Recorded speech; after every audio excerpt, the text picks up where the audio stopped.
L'influenceur Julien Tanti a été condamné par la répression des fraudes pour avoir fait la promotion trompeuse de placements financiers risqués sur ses réseaux sociaux.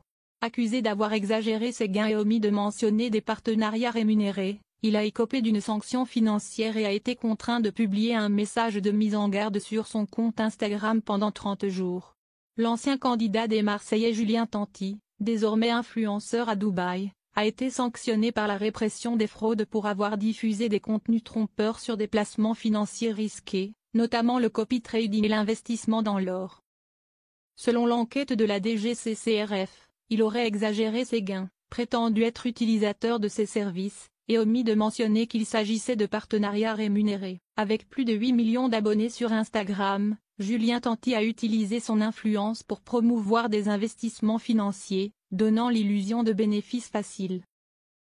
L'enquête du Service national des enquêtes de la DGCCRF a mis en lumière des publicités trompeuses, incitant ses abonnés à investir sur la base d'informations inexactes.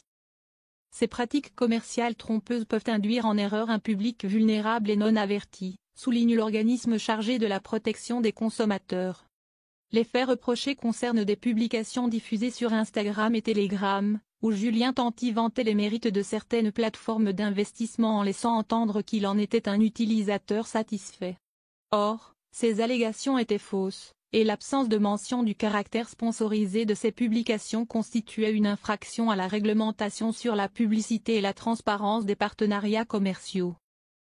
En plus de l'amende dont le montant n'a pas été révélé, Julien Tanti a été contraint de cesser ses pratiques litigieuses et d'informer son public des risques liés au trading. Dans le cadre de sa sanction, il a publié un message officiel sur son compte Instagram pendant 30 jours, ainsi qu'une vidéo de mise en garde contre les investissements à haut risque. Dans cette vidéo, l'influenceur s'adresse directement à ses abonnés en insistant sur le danger de ces placements. Il faut qu'on parle sérieusement 2 secondes.